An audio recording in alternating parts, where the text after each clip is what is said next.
Everyone's wondering, are bombs bad? I think Tony Stark made that clear. You won't I know thought it was until morally ambiguous. you won't know until you watch this movie. But in fact, bombs are bad. We have 27 movies on the list now. It looks like Madam Web is on the bottom, but actually I'm going to add Down to Earth if you watch the previous episode. Down to Earth is going to be, it's number 28. It's there. Down to Earth is the worst movie ever I've seen in the past 5 years. We have 27 other films on this list. Where is Oppenheimer going to rank? Because I love Christopher Nolan. Christopher Nolan, I'm going to just say, I'm going to plant my flag and say he's my favorite director. I knew that. I'm guessing 16. 16 what? Oh, you guessing 16th. Oh, I don't know. Where do you think, Tony? I think if I were you, it would be number 20 in the Fugitive's better. Okay, interesting. So you see Interstellar's number 4. When I went into Oppenheimer, I was ready for it to be another Interstellar. I was like, what I love about Christopher Nolan is when he goes into a topic, he just goes whole hog into it. It's just like, no one can do what Christopher Nolan does. So when I heard he was making an Oppenheimer biopic about the atomic bomb, and even the teasers were incredible, like visually arresting, and I just love his style. So I spent 3 hours watching Oppenheimer. Let's go ahead and slap a ranking on this puppy. Oh, already. Yes. Down in the dumpster. Yes. It is slightly better than Cabrini. Hey, case in point, look at that creepy picture. It's super creepy. Yeah, I know. Makes me uncomfortable. I just want to applaud you right now where you put that. Thank you. Well done, Mr. O'Hearn. Thank you. It was so bad.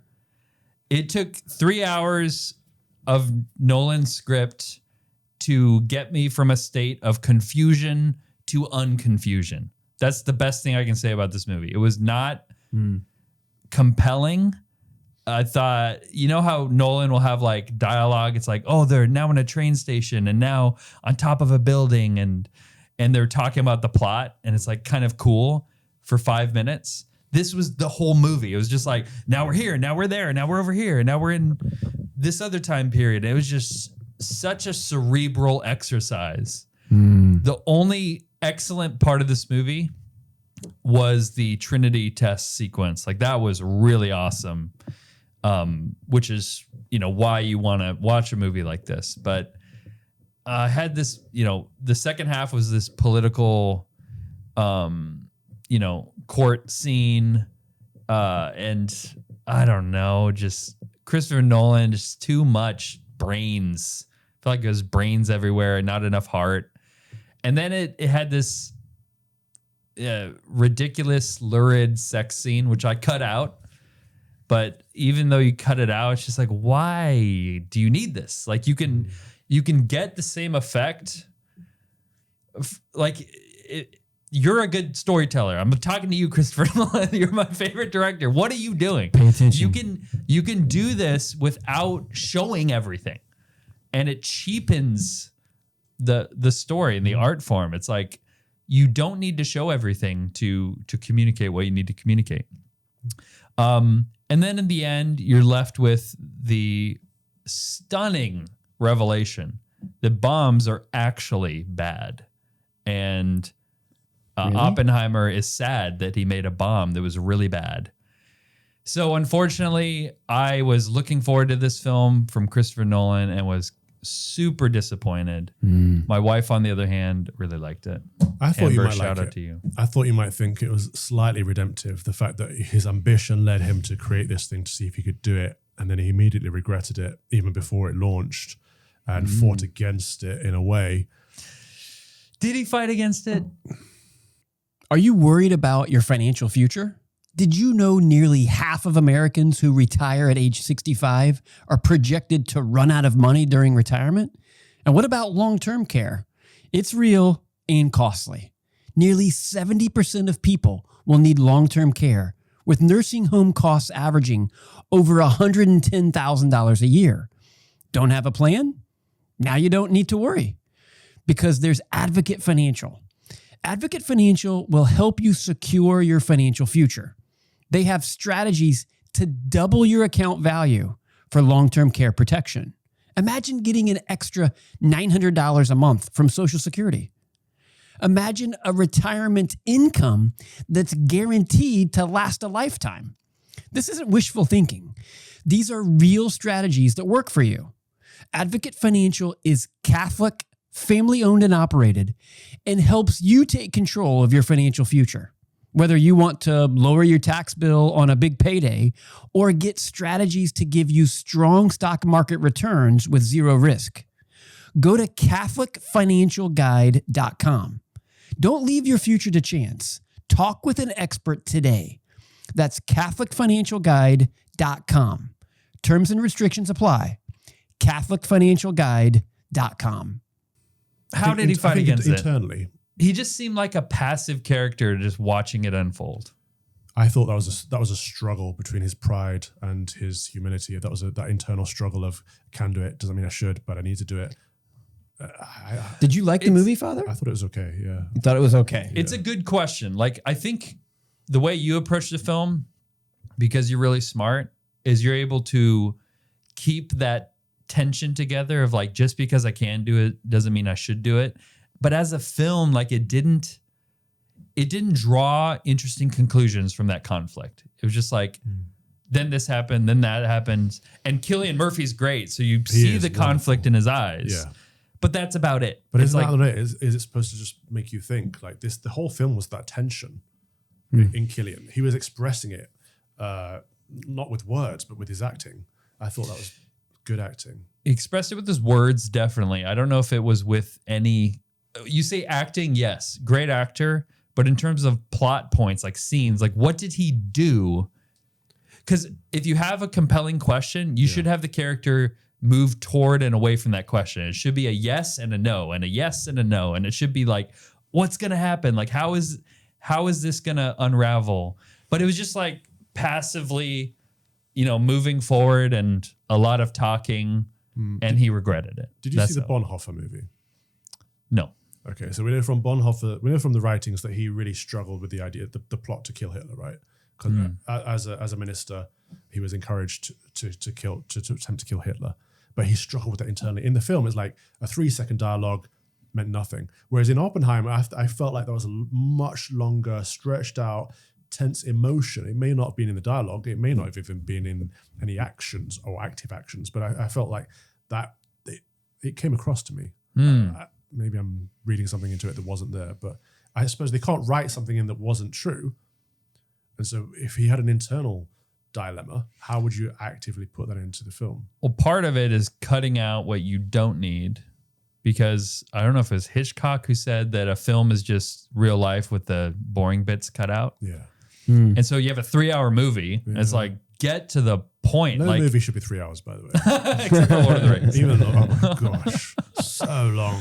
Number 1 film, baby, on the list. Oh, here come the orcs.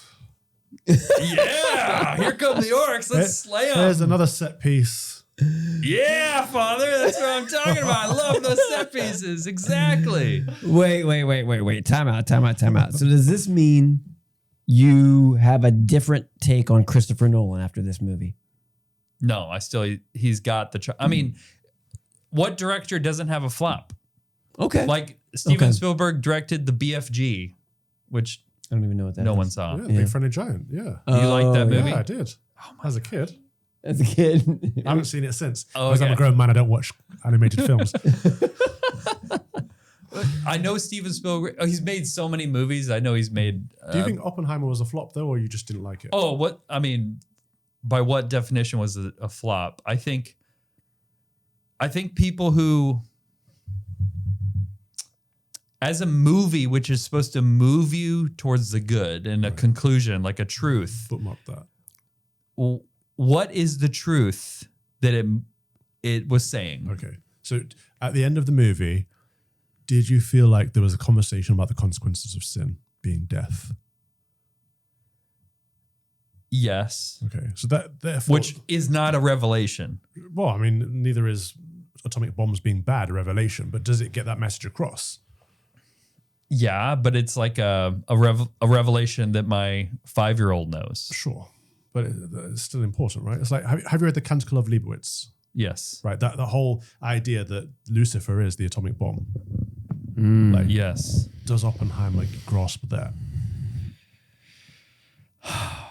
I think Cillian Murphy looks conflicted, but I don't feel there's the conflict in the story at all. Okay. I feel like it's one direction the whole time.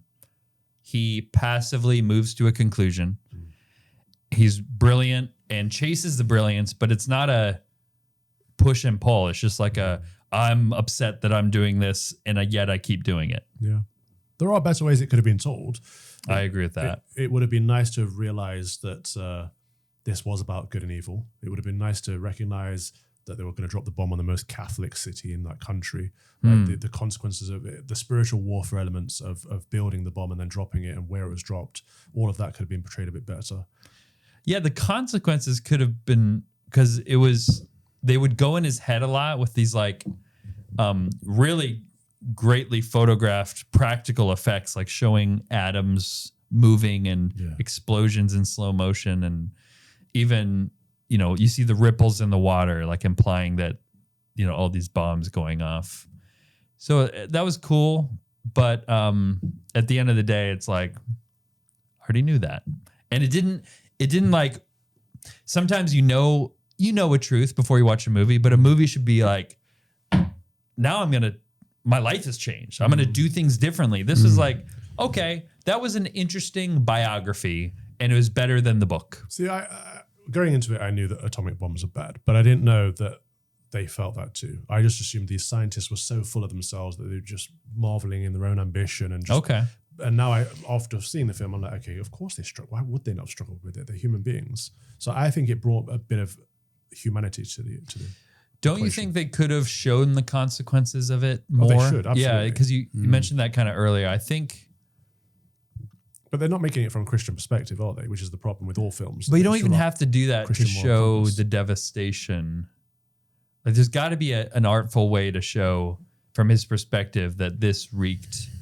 More so because it was so much just talking, just people talking about ideas. Like, what is he seeing? What is he? Well, what did he see? From a modern, contemporary American perspective, it's not an absolute evil. Like, from our perspectives as Christians, it's an absolute evil. I think but even for contemporary, of course it's not. It's like, oh, they came to our land, they dropped bombs on us, we wiped them out. Yes, it was quite bad, but not like absolute evil. Well, I think that modern man would agree with us to say atomic bombs are ultimate evil. They would say, like, I can't think of anything worse than dropping a bomb on a civilization. My point is that... But would people say it was justified? Yeah, some people would say that. I think the film says it's kind of morally... It's bad, morally gray, but also there's bad consequences. I just want him to see the consequences, not to be told about them. So, 24, you would have put it higher, closer to number 10. Yeah. Really? Yeah. I purposely didn't watch it because my former parish priest told me it was garbage, and he's a moral theologian. So I just didn't watch it. And then reading about it and reading about the gratuitous scenes and whatever, it's like, that's not art. I'm so sick and tired of that. Yeah. That's not art. So get rid of it. It's a bomb. It stinks. It did win Best Picture, which infuriates me because, okay, it's okay for people to say they really like it for certain reasons, and I can at least see where people are coming from. But to have this be Christopher Nolan's best, like the one recognized, that just shows the joke that Hollywood is, and when they hand out these awards. Yeah, it's a joke. Because you wouldn't say it's his best, right? No, not at all. Of course not. Right. Everybody in their right mind would the judges say that. are judging based on their own mediocrity, aren't they? Right. We don't value these awards, do we? Not really. I kind of want one. I think this list is more important than those awards. This list, and everyone knows it too. Like the Academy, they try to influence the list, but no, it's objective. And I must apologize for the tautology of modern contemporary, by the way. That is a tautology. I know people will be screaming in the comments. You know better than that. They're going to contact you and want to talk about your list. They will. And you can set them straight. I listen to them, but hey, You should present it, get Ricky Gervais to give out the awards. That was another segment of ranking every movie ever, and we're going to be back at it next time. No more. Father, you have to sleep on the table again. oh, did I hear you say no? More. Yes. that's No, exactly I don't what want to heard. end. More. That's what I heard. I don't know. Father, you've been great. Thank It's you been for good being fun. here for Thank you. these last 3 episodes. And What they don't know is it takes a week to film each episode. We've been in this studio for 3 weeks solid, I'm really living off hungry. rice and tuna. rice and tuna. Well, it's what we can afford. So, it's okay. It's better than nothing. We will see you all soon. Thank you for joining us. Don't forget, go to moviecrusade.com, sign up so that you can know what we're doing, when we're doing it, how we're doing it, keep track of everything. And until next time, we will see you soon. Thank you for joining us. If you liked that clip, which I'm sure you did, then check out our other clips. And don't forget to go into the comments section and hype this bad boy. Don't make me get fat cardinal. Hype it now.